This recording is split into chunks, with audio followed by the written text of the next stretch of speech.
All glory be to God. ஆண்டவராகிய இயேசு கிறிஸ்துவின் இனிய நாமத்தில் உங்கள் யாவருக்கும் என் நெஞ்சார்ந்த அன்பின் நல்வாழ்த்துக்கள். கடந்த மாதங்கள் முழுவதும் உங்களையும் என்னையும் கர்த்தர் பராமரித்தார், பாதுகாத்தார், பக்குவப்படுத்தினார், நமக்காக பரிந்து பேசினார். இன்று ஒரு புதிய மாதத்துக்குள் பிரவேசிக்க, புதிய மாதத்தை காண அவர் நமக்கு அனுகிரகம் செய்திருக்கிறார். தேவனுக்கே மகிமை உண்டாகட்டும். இந்த மாதத்திலும் உங்களையும் என்னையும், நம் குடும்பத்தையும், உங்க வியாபாரத்தையும் நிச்சயமாக அவர் பாதுகாத்து பராமரித்து பக்குவப்படுத்தி ஆலோசனை கூறி வழி நடத்துவார். தேவனுக்கே மகிமை உண்டாகட்டும். இந்த புதிய மாதத்திற்கு என்று தேவன் தந்த வார்த்தை, வாக்கியம், வசனத்தை நான் உங்களுக்காக வாசிக்கட்டும். வெளிப்படுத்தின விசேஷம் 21 அதிகாரம் 5வது வசனம். The middle part of verse 5 in Revelation 21. இதோ நான் சகலத்தையும் புதிதாக்குகிறேன். Behold, I make all things new. I make all things new. வாசிக்கும் போது மிகுந்த சந்தோஷமாக இருக்கிறது. தேவனுக்கே மகிமை உண்டாகட்டும். இந்த வார்த்தை, இந்த வசனம் எந்த காலகட்டத்தில், எந்த சூழ்நிலையில் நம் தேவாதி தேவன் பேசினார், சொன்னார்? வெளிப்படுத்தின விசேஷம் 6 அதிகாரம் முதல் 20 அதிகாரம் வரை வாசித்து பாருங்கள். 15வது அதிகாரத்தை விட்டு விடுங்கள். வெளிப்படுத்தல் 6 15ஆம் அதிகாரத்தை விட்டு 20ஆம் அதிகாரம் வரைக்கும் நீங்கள் வாசித்து பார்த்தால், we see picture of darkness, gloom and agony. நம்முடைய மனம் கலக்கக்கூடிய அளவுக்கு, நம்முடைய வாழ்க்கையிலே நடுக்கம் ஏற்படக்கூடிய அளவுக்கு, மனதிலே வேதனையும் சஞ்சலமும் ஏற்படக்கூடிய அளவுக்கு இருள் நிறைந்த சம்பவங்கள் முழு உலகத்தையும் கவ்வி இருப்பதை நாம் அங்கு காணலாம். நாம் இத்தனை அதிகாரங்களை படிக்கும் போது நம் வாழ்க்கையிலே எந்த நம்பிக்கையும் தருவதாகவே இல்லை. பயங்கரமான குழப்பம், தேவனுடைய கோபாக்கினியை நாம் பார்க்கிறோம். தேவனுடைய கோப கலசங்கள், வேதனைகளை தரக்கூடிய முத்திரைகள் உடைக்கப்படுவதை பார்க்கிறோம். 7 பெரிய எக்காலங்கள் ஊதப்படுவதை பார்க்கிறோம். இப்படிப்பட்ட இக்கட்டில் இருந்து, ஆபத்தில் இருந்து, இருளில் இருந்து நாம் எப்படி வெளியே வர முடியும், இதில் இருந்து எப்படி தப்பிக்க கூடும் என்ற ஏக்கம், ஒரு குழப்பம், வேதனை, இக்கட்டு காணப்படுகிறது. தேவனுக்கே மகிமை உண்டாகட்டும். ஆனால் 21ஆம் அதிகாரத்தில் ஆண்டவருடைய சத்தம் கேட்கிறது. குழப்பத்தோடு இருக்கிறாயா? வேதனையோடு இருக்கிறாயா? வாழ்க்கையிலே நடுக்கம் ஏற்பட்டு இருக்கிறதா? எப்படி வாழக்கூடும், எப்படி தப்பிக்க கூடும் என்ற நிலைமையிலே வாழ்ந்து கொண்டிருக்கிறாயா? மனக்கலங்காதிருங்கள். Behold, I make all things new. All things new. எனக்கு அன்பானவர்களே, in Genesis God talk about creation. In Revelation God talk about recreation. அவர்தான் சகலத்தையும் படைத்தவர், அவர்தான் சகலத்தை சிருஷ்டித்தவர். If God can create all things, He can also recreate all things. தேவனுக்கே மகிமை உண்டாகட்டும். வெளிப்படுத்தின விசேஷம் 21ஆம் அதிகாரத்தில் ஆண்டவருடைய சத்தம் கேட்கிறது. ஒரு ஆசீர்வாதமான வார்த்தை சொல்லுகிறார், மகிழ்ச்சியான ஒரு வார்த்தை பேசுகிறார். என்ன சத்தம்? Behold, இதோ, behold, இதோ என்கிற வார்த்தை வேதத்தில் மட்டும்தான் இருக்கிறது. இதோ, அதோ என்று அல்ல, உன் அருகில், நீ பார்க்கக்கூடிய நிலைமையில், நீ தொடக்கூடிய நிலைமையில், இதோ, behold. What is the meaning? Behold. See and observe. Complete, remarkable. பிரியமானவர்களே, மே அட்டென்ஷன். அநேக நேரத்திலே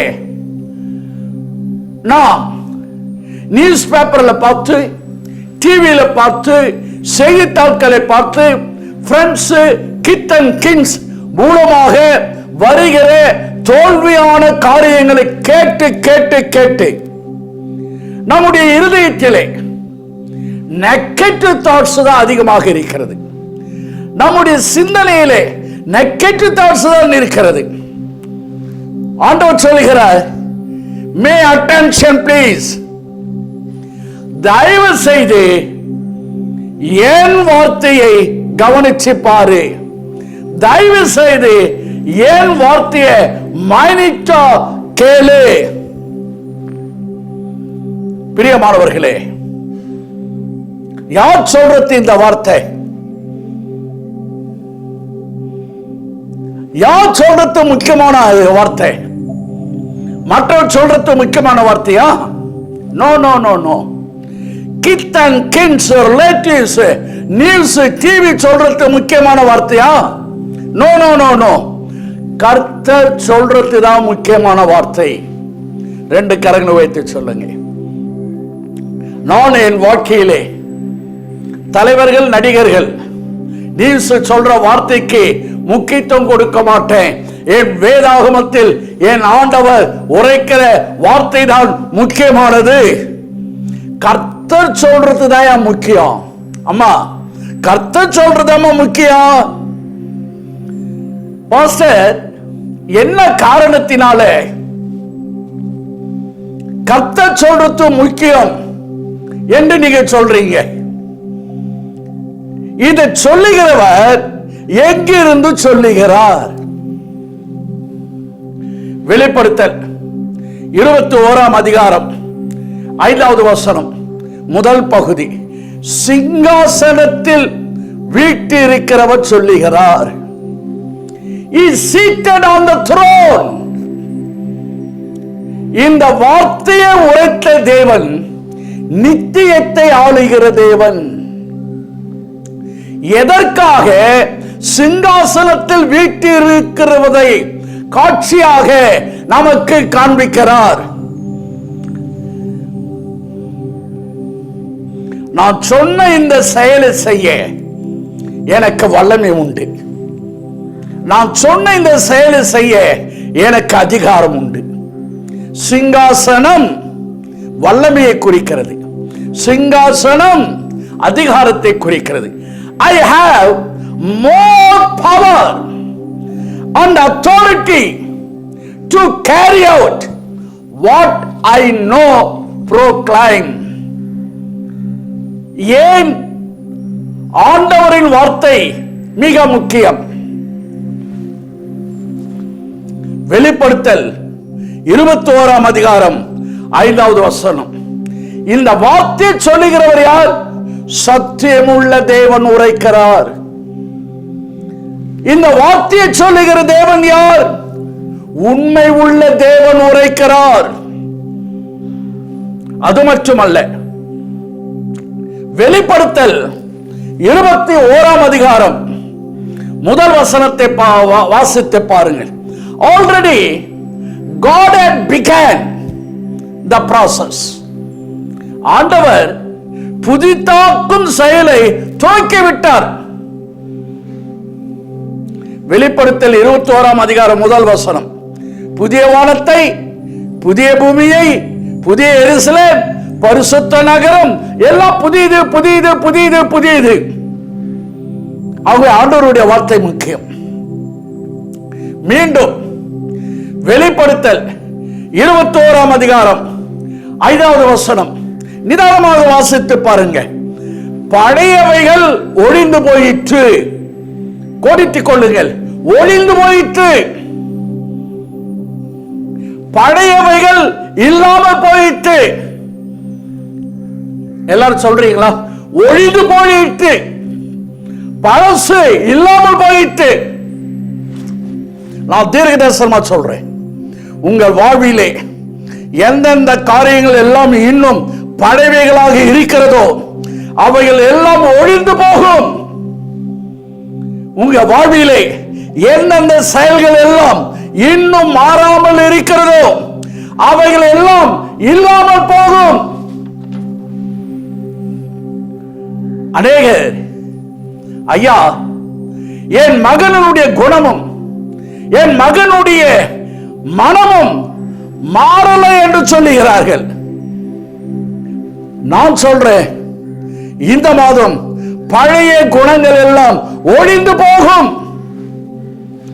பழைய சுபாவங்கள் எல்லாம் இல்லாமல் போகும். எந்த காரியங்கள் எல்லாம் உங்களை கடுமையாக வேதனைப்படுத்துகிறதோ, துக்கப்படுத்துகிறதோ அவைகள் அனைத்தும் இல்லாமல் போகும். அவைகள் அனைத்தும் ஒழிந்து போகும். புதியது தோன்றும், புதியது தோன்றும். தேவன் உங்களுக்காக புதிய திட்டத்தை வைத்திருக்கிறார். I want to declare new thing. பிரியமானவர்களே, எது எல்லாம் சின்ன பின்னமாச்சோ, அது எல்லாம், எது எல்லாம் பழையாய் போச்சோ அவைகள் எல்லாவற்றையும் திருப்பி புதுசாக உருவாக்குகிறார். சந்தோஷம் தானே? பழசெல்லாம் போச்சுங்க, அவர் எல்லாவற்றையும் புதிதாக மாற்றுகிறார். ஏன்? ஆண்டவருடைய வார்த்தை மிக முக்கியம். வெளிப்படுத்தின விசேஷம் 21 அதிகாரம் 5வது வசனத்தில் லாஸ்ட் பார்ட் அருமையா இருக்கு.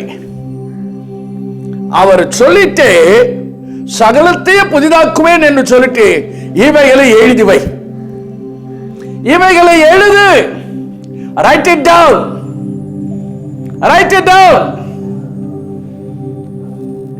ரைட் இட் டவுன் என்று சொன்னால் ஷூர், நிச்சயமாக நடக்கும். நாம் கூட சில சமயம் மற்றொரு இடத்துல பேசுவோம். பேசும்போது என்ன சொல்றேன் தெரியுமா? இத பாருங்க, நான் சொல்றதை எழுதி வச்சுங்க, நான் சொல்றதை எழுதி வைங்க. அது நடக்கல, 100% நடக்கும், எழுதி வைங்க. நான் சொல்றது 100% அப்படியே நடக்கும், எழுதி வைங்க. அதை போலவே சத்தியம் உள்ள ஒரு தேவன், உண்மை உள்ள தேவன் கூறுகிறார், ரைட் இட் டவுன், இவைகளை எழுதி வச்சுக்கோ.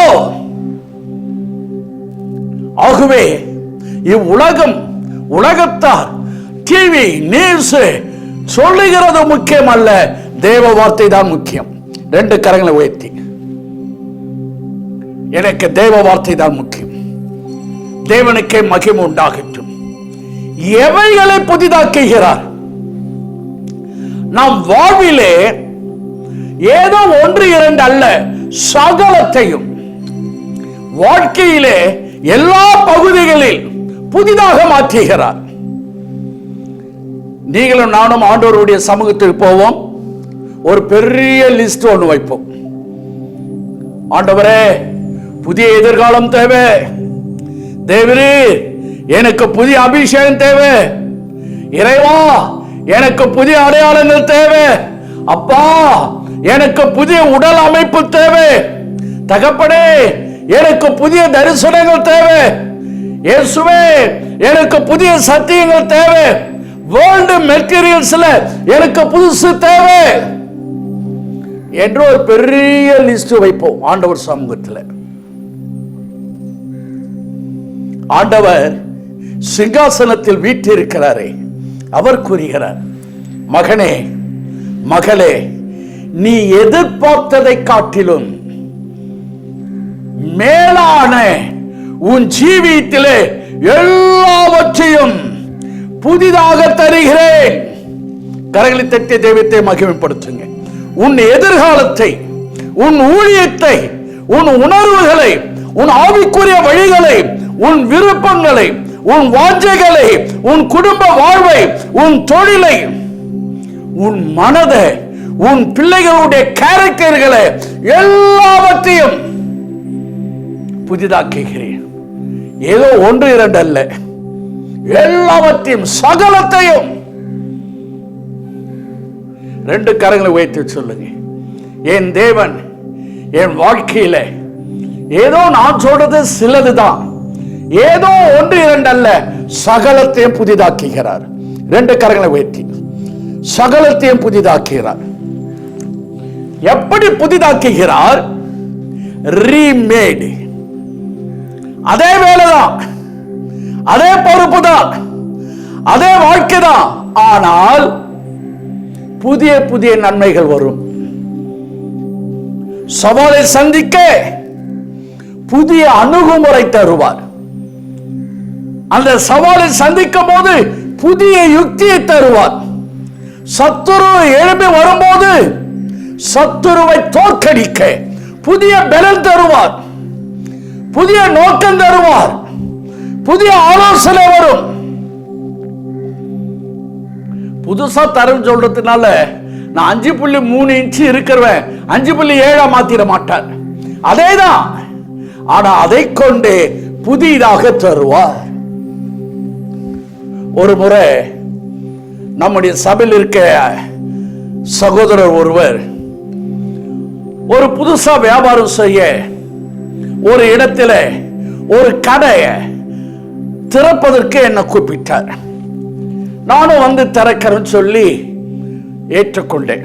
அப்ப அவர் சொன்னார், பாஸ்டர், இப்போ நான் கடையை எடுத்து இருக்கிறேன் வாடகைக்கு, அந்த இடத்துல இதுவரைக்கும் 3 மாசத்துக்கு மேல ஒருவரும் அங்க வியாபாரம் செய்ததில்லை, யாரும் கடையை நடத்தினதில்லை. அநேகர் என் இடத்துல சொல்றாங்க, பாஸ்டர், நீ எப்படி அந்த இடத்துல போயிட்டு வியாபாரம் செய்ய போற? செலவு பண்ணி கடையை ஆரம்பிக்கிற, நீ கூட 3 மாசம் நீ கடையை காலி பண்ணுவ, நீ போயிடுவே, நீ எப்படி முன்னேற போற என்று என்னை டிஸ்கரேஜ் பண்றாங்க. பாஸ்டர், தயவு செய்து நீங்கள் பாரத்தோடு வந்து ஜெபித்து கடை ஓபன் பண்ணி வைக்கணும். நான் அதிக ஜெபத்தோடு தேவ பிரசன்னத்தோடு அங்க போனேன்.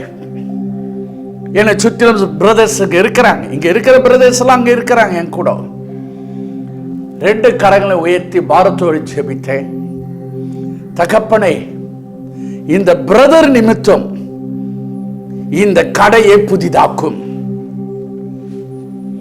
தேவ பிரசன்னம் அப்பொழுது இறங்குகிறது, தேவ மகிமை இறங்கியது. நடந்தது என்ன?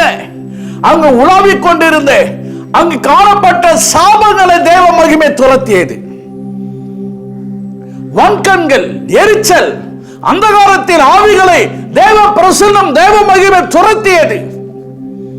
ஜெபிக்கும் போது அநேகர் சொன்னார்கள், ஐயோ, ரொம்ப தேவ மகிமை உணர்ந்தோம், ஒரு ஃபயராக இருக்கிறது இங்கே என்று சொன்னார்கள். நடந்த சம்பவம் என்ன? பல ஆண்டுகளாக அந்த சகோதரர் அந்த இடத்தில் வியாபாரம் செய்து கொண்டிருக்கிறார். அதே இடம்தான், ஆனால் என் தேவ பிரசன்னம் வரும்போது, தேவ மகிமை வரும்போது அதை புதிதாக மாற்றுவார். ஃபார் எக்ஸாம்பிள், யாத்திராகமம் 4ஆம் அதிகாரம் 17வது வசனம். மோசேயிடம் சாதாரணமான மேய்ப்பனின் கோல் இருந்தது. ஆண்டவர் சொன்னார், take this rod in your hand. இந்த சாதாரண மேய்ப்பனின் கோலை எடுத்துக்கோ, அரண்மனைக்கு போ. ஐயா, இது சாதாரண கோலாச்சே, மேய்ப்பனின் கோலாச்சே. அந்த கோலை கொண்டு கர்த்தர் அடையாளங்களை செய்தார். அந்த கோலினால் இதுவரை நடக்காத புதிய செயல்களை, அற்புதங்களை, அதிசயங்களை செய்தார். மேய்ப்பனின் கோல் இப்பொழுது அற்புதங்களை செய்கிற கோலாக மாறிவிட்டது. கரங்களை தட்டி தெய்வத்தை மகிமைப்படுத்துங்க. அதேதான். ஆனா கர்த்தர் பயன்படுத்தும் போது, கர்த்தர் கரத்தில் கொடுக்கும் போது அதை புதிதாக மாற்றுகிறார். அங்கு ஒரு இடையன் இருக்கிறான். அவன் ஒரு இளைஞன். அவன் பெயர் தாவீது. He had a sling. அவன் கையிலே கவன்கல் தான் இருக்கிறது. எதற்கு? இடைஞ்சல் ஏற்படுத்தும் பறவைகளை, மற்றவைகளை அந்த கவன்கல் மூலமாக, ஸ்லிங் மூலமாக விரட்ட. அதே சிலிங்கை கொண்டு ஒரு நாள் கோலியாத்தை வீழ்த்தினான். கோலியாத்தை வீழ்த்தினான். அதே ஸ்லிங் அவனை தேவன் பயன்படுத்தினார். ஆச்சரியத்தை உண்டாக்கினார். அதோ அந்த கல், அது தேவையில்லாத கல், தூக்கி எறியப்பட்ட கல், ஓரத்தில் போடப்பட்ட கல். ஆனால் அந்த கல்லுக்கு தேவாதி தேவன் புதிய இடம் கொடுத்தார், புதிய முக்கியத்துவம் கொடுத்தார். அந்த கல் இல்லை என்றால் அந்த கட்டிடமே இல்லை. அது மூலக்கல்லாக மாறிவிட்டது. அது மூளைக்கல்லாக மாறிவிட்டது. எனக்கு பிரியமானவர்களே, நான் ஒன்று சொல்லட்டும். கர்த்தர் சகலத்தை புதிதாக்குவார். பழசுதான் பழசா போச்சு. எவையெல்லாம் பழசா போச்சு அவைகளை கொண்ட கர்த்தர் பெரிய காரியத்தை செய்கிறார். தேவனுக்கே மகிமை உண்டாகட்டும். கர்த்தர் சகலத்தை புதிதாக்குகிறார். உன் வாழ்க்கையில புதிய காரியங்கள் வேண்டுமா? புதிய காரியங்கள் தோன்ற வேண்டுமா? சில கடைகளிலே சில விளம்பரத்தை நான் பார்ப்பது உண்டு. அது என்ன? Exchange of offer. பழைய பொருளை கொடுத்துடுங்க, புதிய பொருளை வாங்கிட்டு போங்க. பழைய நகைக்கு பதிலாக புதிய நகை. நீங்க டிவியில் அடிக்கடி பாக்குறீங்களா? ஒரு பழைய நகை வச்சிருவாரு ஒருத்தர், அப்படி அப்படி செய்வாரு, டாப்பை தூக்குவாரு, உள்ள புதிய நகை. பழைய டிவி கொடுத்துடுங்க, புது டிவி. நம்ம ரோட்ல பெட்டே பெட்டே பெட்டே, பழைய பெட்டெல்லாம் கொடுங்க, புது பெட்டே. Exchange offer.